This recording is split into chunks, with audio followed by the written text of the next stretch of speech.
That feeling, you know the one, right? That heavy sinking feeling when you hit a wall, Mm. especially with something difficult, maybe like weight loss. You stumble, progress stops, maybe even goes backward. Yeah, and there's this immediate story, isn't there, that it means you're, I don't know, weak. Exactly. Undisciplined Yeah. or just fundamentally flawed somehow. Yeah. It's a really tough narrative. It really is. And the listener who sent us these sources, they were really keyed into how someone named Dan Hollis tackles this, how he reframes failure and setbacks. Right, specifically in that weight loss context and Yeah. also touching on semaglutide use. Correct. So that's our mission today, really. To get into these sources, they offer this, well, almost radical shift in perspective on failure. We want to kind of pull out the core ideas, the Right. nuggets of insight from Dan Hollis. Yeah, see how he turns failure from this, heavy negative thing into something else, something potentially quite powerful. And the sources suggest his approach, often shared through stories, can really change how you relate to those inevitable bumps in the road. Okay, so to really appreciate his take, maybe we should first touch on that conventional view the sources describe, the before picture. Good idea. Yeah, the sources definitely set that stage first. It's that mindset most of us just absorb. And it's all about judgment, isn't it? A slip up, hitting a plateau. You're gaining a few pounds, yeah. It all gets twisted into proof that you're just not cut out for it, Yeah, that you lack willpower. exactly. Or discipline. And there's this idea, too, that any setback wipes the slate clean. You're back at square one. Right, like all the Yeah. progress is gone. And the shame that comes with that. Huge amounts of shame. The sources really highlight that this is the default thinking before encountering Hollis's ideas, seeing failure as like the final word. An ending, or maybe a verdict on who you are as a person. Mm-hmm. So how does Dan Hollis come in and just flip that whole script? What's the core of his idea? Okay, this is where it gets really fascinating. According to these materials, his core teaching is actually pretty simple but profound. Yeah. He says, failure isn't the end. It's a message, a moment of feedback. A message. Wow. Not a judgment. Not a judgment at all. That's the key difference. He calls it a data point. A data point. Oh, Like yeah. information. Exactly. Something to observe, learn from, build on, not something to hide or feel ashamed about. Okay. The sources put it really nicely. They say he saw failure not as a shame story, but maybe even the most honest conversation you'll ever have with yourself. Whoa. Okay, that completely shifts the focus. From thinking I'm bad to thinking, what can I learn here? It moves it from condemnation to curiosity, really. Curiosity. I like that. And this perspective, this shift, it applies directly to how the sources talk about relapse and setbacks, the things that usually feel like the ultimate failure. Oh, definitely. You feel like you're doing great, things are moving, and then boom, you slip back. It feels like a betrayal of all that hard work. Yeah.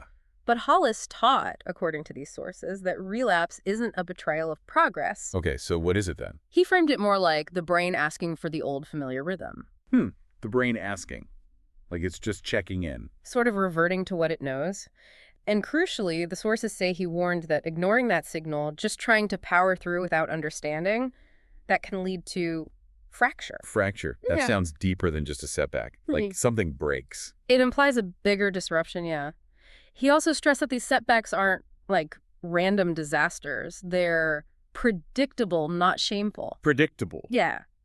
Moments the body and brain try to recalibrate. They aren't signs you're lazy or weak. They're signals you're human. Signals you're human. Okay. And there's a really specific line in the sources here. Most people don't relapse into hunger. They relapse into confusion. Confusion. Okay, that rings true. It's not always the physical craving that gets you. Right. It's feeling lost. Unsure how to handle that old urge or that tough moment when it pops up again. Exactly. It's like not having the updated strategy for that specific situation. The confusion about what to do now. Yeah. And this idea of strategy, of tools, that brings us neatly to how the sources weave in semaglutide. Ah, right. The medication piece. How does Hollis's view connect there? Well, one of the really striking insights shared is this quote, or paraphrase. Most people aren't failing semaglutide. They're failing to prepare for what comes after it. Whoa. Wow. Say that again. Failing to prepare for after it. Yeah. It suggests the issue isn't usually the tool itself failing. So it's not the drug stopping working necessarily. Not always, according to this perspective. It might be that the underlying plan, the foundation for long-term change, wasn't fully built. Okay, so a breakdown isn't necessarily personal failure. Right. It might be a signal that the support system needs reinforcing. The support system. Yeah, Like habits, mindset, coping strategies. exactly. Things like semaglutide can give you crucial space, right? Quiet the noise. Makes sense. Less food noise, maybe. But the sources really emphasize that learning how to use that space is the key. Building new habits, understanding your body's signals, creating that support network while the medication helps. That's the work. So the drug is like training wheels, maybe. It helps you practice, Yeah. but you still need to learn to ride the bike. That's a good way to put it. You have to actively build the new path while the old one is less insistent. Okay. And the sources actually use another really powerful analogy for this whole process, especially for journeys like weight loss. Oh, yeah. What's the analogy? It's described not as a straight line up a mountain. Which is how we usually think of it, right? Yeah. Linear progress. Exactly. Instead, it's pictured as a spiral staircase. A spiral staircase. Mhm. Huh. Okay, I can visualize that. What does that mean for the journey?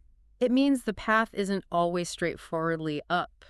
Sometimes you might feel like you're going around in circles. Yeah, like you're revisiting the same old challenges or feelings again. Right. But the key insight from the sources is even when it feels like you're circling back over familiar ground, you're still climbing. Ah. So you're seeing the same view, maybe, but from a higher level? Precisely. You're encountering that trigger or that plateau, but maybe with new tools or more experience than last time. You're still ascending, just spirally. That feels much more realistic than the straight line idea. It resonates, right. And connected to the spiral idea is the concept that pacing is protection, Pacing is protection. and that fast results don't mean lasting results. That staircase needs steady, mindful climbing, not just a mad dash. Which links back perfectly to using that space from the tool, right? Mhm. To build deliberately, not rush. Absolutely. And this whole perspective then changes how you interpret those specific bumps, the physical and mental signals that usually scream failure. Like hitting that dreaded plateau after weeks of things going well. Exactly. Or when those old, intense cravings suddenly roar back to life. Yeah, those can feel devastating. Under the old model, a plateau feels like a defect in you, right? Your body's betraying you, it's breaking. Totally. Or you're doing something wrong. But Hollis reframed it, according to the sources, as your body catching up. Or maybe your metabolism asking for grace. Grace. There's that word again. It seems central to this whole approach. It really does. And when cravings return, he taught it wasn't weakness. Okay, what was it then? He saw it as memory, a neural pathway just lighting up again. Asking, essentially, hey, does this route still matter? Asking if it still mattered. Wow. And the crucial thing the sources pull out is that the key isn't necessarily stopping that signal forever. Because maybe you can't. It's memory. Right. The key is learning to answer differently now. Ah. So the path might light up, the thought might occur, but your response is what you can change. That's the power. And that really highlights something else the sources mentioned, that disconnect. Your body changes fast. Your identity takes time to catch up. Oh, that's interesting. So physically you might be different, but the old mental scripts, the old self-image. They can still be running in the background, yeah. Which brings us right back to the importance of the story we tell ourselves. The internal narrative. The sources said setbacks might mean the story you were telling yourself still needs updating. Exactly. If your story is, I always fail at this, then any stumble just confirms it, locks you in shame, makes learning impossible. So you need to change the story. But how? Well, Dan Hollis apparently taught a really practical method.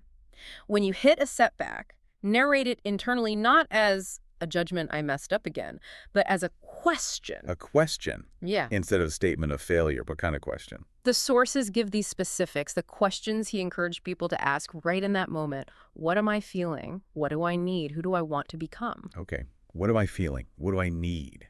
Who do I want to become? Those immediately shift you out of blame, don't they? Completely. They point you towards self-awareness, towards needs, towards your future self. They're tools, really. They are tools. And that links to the idea of grace again, right? Yes. The sources state it very clearly. Grace is built when you respond to a stumble by reaching for a better tool instead of reaching for blame. Ah, so asking those questions is reaching for a better tool. Precisely.